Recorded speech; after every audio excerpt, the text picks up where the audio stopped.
The White Room was never about studying harder or training longer, and anyone who thinks that has already misunderstood it at a fundamental level, because the White Room was not designed to create toppers or athletes.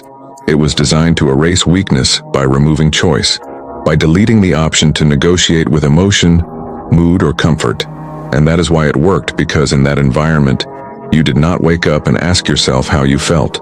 You did not decide whether you were motivated. You simply moved in the only direction available, adapt or disappear. And that is the part people are afraid to face, because the White Room did not build discipline. It replaced free will with inevitability. And here is the uncomfortable truth most people don't want to hear.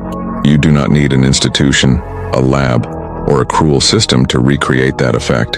You only need the courage to design a life where comfort has no authority over you. Because training like the White Room at home is not about turning your house into a prison. It is about turning your mind into a system. And a system does not care how you feel, it executes. While most people live emotionally, working when they feel good, resting when they feel tired, scrolling when they feel bored, which is not living but being controlled by dopamine. The White Room flips this completely by making feelings irrelevant and action mandatory, where the only question is not do I want to do this, but what is required. And then it is done quietly without drama. And this starts with one brutal rule. Remove decision-making from your routine. Decide once how your day runs and never renegotiate it again. Fixed wake-up time, fixed work blocks, fixed training, fixed study. When the clock hits, you move. No inner dialogue. Because the moment you start talking to yourself, you have already lost. The White Room does not argue with itself, it executes. And the second rule is isolation. Not from people, but from stimulation. Because silence forces the mind to confront itself. Meaning no music, no background noise, no notifications, just you, the task, and the resistance screaming in your head, which most people cannot tolerate for even 10 minutes. And that discomfort is the gateway. Because if you can stay present while your mind begs for escape, you are training dominance over impulse, not discipline. And the third rule is measurable pressure. Because in the White Room, performance had consequences, and at home, inspiration will never change you. Only consequence will. So missing a session must cost you something real. Comfort, money, leisure, freedom. Because the human brain rewires through pain faster than it ever will through hope.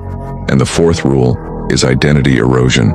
Because the White Room stripped identity before rebuilding it. And at home, that means killing the version of you that seeks validation. No posting progress. No telling people what you are building. No applause. Because when nobody is watching, the mask falls and only the real you remains, and that is who you train, becoming functional in obscurity, dangerous without recognition. And this is where most people fail, because they try to do this with intensity for a few days and collapse, thinking White Room training is about brutality, when it is actually about inevitability, low emotion, low drama, high consistency. You do not push harder. You remove exits. You design days where skipping feels unnatural and quitting feels foreign. And slowly something changes. You stop needing motivation. You stop feeling proud.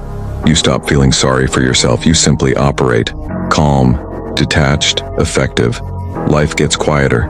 Decisions become simpler. Other people begin to feel chaotic. Not because you are superior, but because you are no longer negotiable.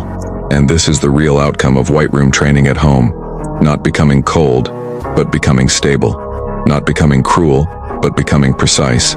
Not reacting, not explaining. Not chasing intensity, but building capacity. And capacity changes everything, because while most people chase results, the White Room creates something far more dangerous. Someone who does not stop. Someone who does not rely on mood, luck, or inspiration. Someone who can function in silence, pressure, boredom, and uncertainty. And if you can do that, then it does not matter where you train, because the room was never the point.